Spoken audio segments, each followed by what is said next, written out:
Are you ready for bed? I bring you tales from the boogie world. I bring you tales to help drift you off to sleep. Come, sleep. Let me help you. Now, before we get into the story portion of the night, I will guide you through a short meditation to relax your body and prepare you for a night of dreams. Would you like that? Good. I'd like us all to feel ready for this chapter of the night. Use the bathroom if you have not already. Drink a glass of water. Make sure there is no other reason to leave your comfort before we enter absolute comfort. You may pause this podcast to finish off any other tasks.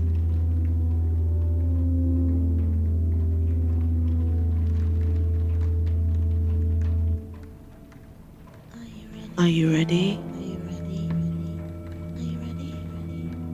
Lay down your body on your bed, on your floor.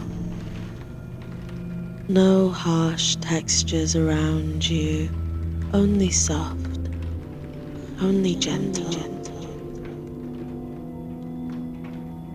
Let's breathe together. Inhale, 1, 2, 3, 4. Exhale, 1, 2, 3, 4. Good. Close your eyes for me. Using your index and middle fingers, gently push away the tension in your eyebrows from the center and outwards. You can use both your hands or just the one, but be gentle with yourself and release that tension. Let the calm wash over your face. Unclench your jaw. Rest your tongue. Inhale. 1, 2, 3, 4. Exhale. 1, 2, 3, 4. Good. Roll your shoulders back slowly. Breathe with them. As you release your shoulders into your bed, exhale. 1, 2, 3, 4. Let go of the tension in your body, in your shoulders, your neck, your hips, your legs, toes, and fingers. Surrender your body to sleep. Come, join me in the boogie world.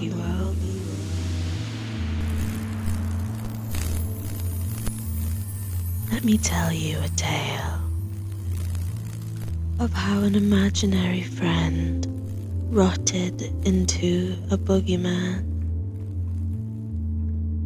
Now, this story is not uncommon, but not everyone is familiar with how a boogeyman may come to be.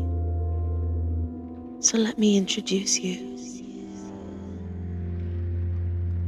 This story starts in a small town in the middle of spring with a young boy called Adam. Adam was often alone, and though he had parents, they never saw eye to eye, and they never saw Adam. At school, he remained alone, though he did have one lunchtime acquaintance, Jacob. They did not really connect, but it was nice to not sit alone like he had the previous year. Jacob seemed quiet and irritated, but he never said a crossword. He rarely even said a word at all. Adam did not know that he was so often alone, because he was often with his imaginary friend. The name of his friend has since been forgotten, so I cannot tell that to you. Adam would play with his friend till the sun went down in the forest behind his home. His friend was kind and fun and adventurous. Together they would climb trees and make believe that they were deep in a jungle, tracking down great treasures and lost civilizations. And then he'd come home, where his parents had not known that he'd been gone, and his friend would tuck him into bed gently and say, "What a great day of fun we've had. I cannot wait for tomorrow." One day at lunch, Jacob sat opposite Adam with words and thoughts trapped inside of his mouth. Adam saw this, but carried on eating his PB&J that he'd made himself the morning before school. Jacob finally plucked up the courage and spilled out, It's my birthday this Saturday." Adam looked up, not sure what to say. "I was wondering, my mum said I could invite, or I should invite some friends. I'm having a birthday party. It'll just be a couple of cousins and the neighbor and some family, I guess. There's going to be a bounce house and ice cream cake." Adam had never heard Jacob say so much before. "So, do you want to come?" Taken aback, Adam thought about it. This is his first invitation anywhere. He'd never been to a birthday party before, not even for himself. Yeah, that would be really cool." Jacob slid across the table a small party invitation with all the details printed out and Adam's name written thoughtfully with blue ink.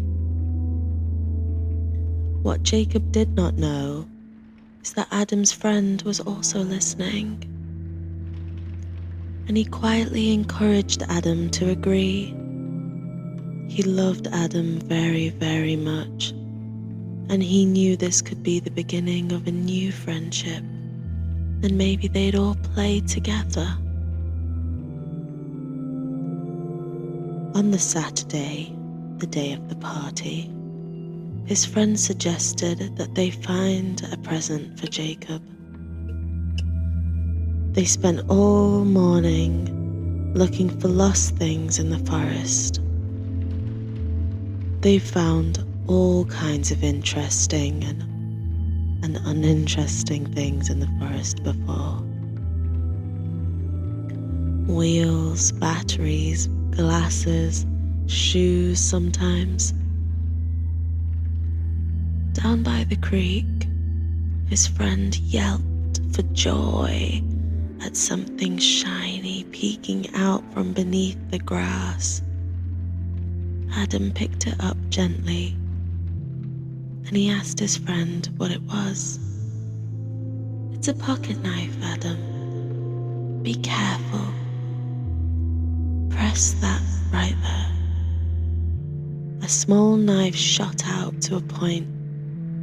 "Oh, this is perfect. Jacob's gonna love it." They ran home, and Adam spent time making sure it was clean before wrapping it with a napkin he'd found in the kitchen. He tucked it into his pocket and made his way to the party. Jacob lit up when he saw Adam. He seemed so excited to play away from his slightly older, slightly mean-looking cousins. And they spent the entire party together, playing and laughing. And Jacob loved his present. He mimicked a sword fight as if he were opposite Captain Hook. "So cool, where did you get this?" "We can't let the adults see it." "Oh, my friend found it in the forest." Jacob paused before inquiring. "What friend? I always see you on your own, so I just..." "Oh, I guess I'm the only one that sees him." "Is he here now?" Adam looked around and said, "No, he's not here." For the first time, Adam did not see his friend stood right beside him. This was the first time, and his friend had hoped that he was just distracted, or maybe playing a silly joke. But over time, Jacob and Adam grew so much closer. Adam would bring Jacob to the forest, and they would play for longer and laugh so much louder than either of them had ever done before. They'd have dinner at each other's homes, sleepovers. Adam started to appear less strange to his parents, and they began to see him more. All seemed to be getting better, but not for Adam's friends. He saw him less and less. There were a few really good days together, but his friend would get angry sometimes, and the fun would fade, and Adam began to forget him. His friend began to grow resentful and hurt. He'd been his only friend. He'd always been his only friend, and now he was being forgotten. He would follow Adam around all day. He began saying horrid, rotten things to him. Things he used to say to himself. Adam could not hear him, which made his friend so much angrier. He felt himself begin to change. He felt himself rotting. He felt drawn to the underside of Adam's bed. No longer in his dreams, he started to haunt him instead. He'd steal toys and odd socks from under his bed. Though he couldn't see him, he wanted him to know he was there. But he didn't know anymore. He'd plant bad thoughts whilst he slept. He'd climb into open nightmares. Eventually, he was no longer a friend. Eventually, he was a boogeyman.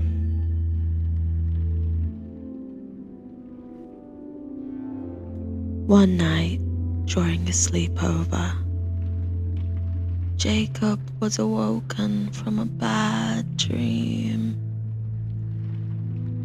He sat on the edge of Adam's bed, where his feet dangled over.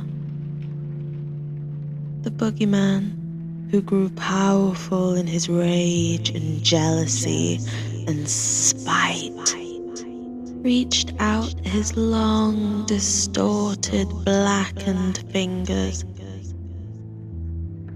and swiftly grabbed and pulled Jacob under the bed. He screamed so loud, and the adults woke, and Adam shot up, but no one saw Jacob again. And Adam never saw the boogeyman again either.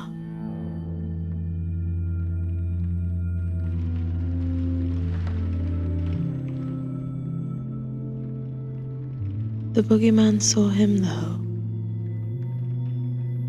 The boogeyman always sees him.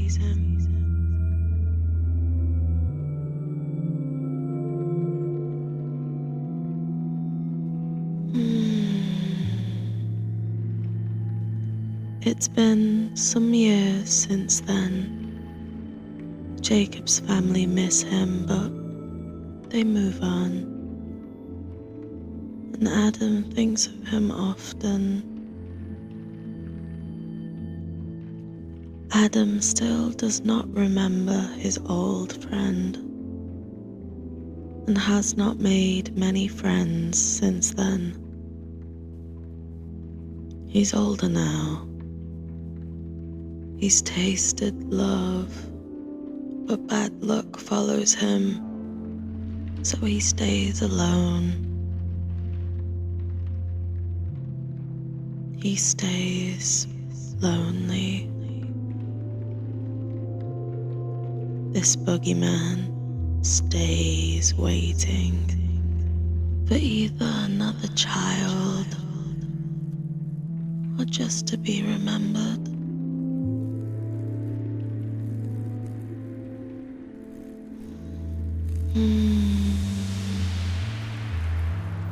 Thank you for listening to this tale. It's an honest story from a friend of mine in the Boogey world. I hope it will help you to better understand us.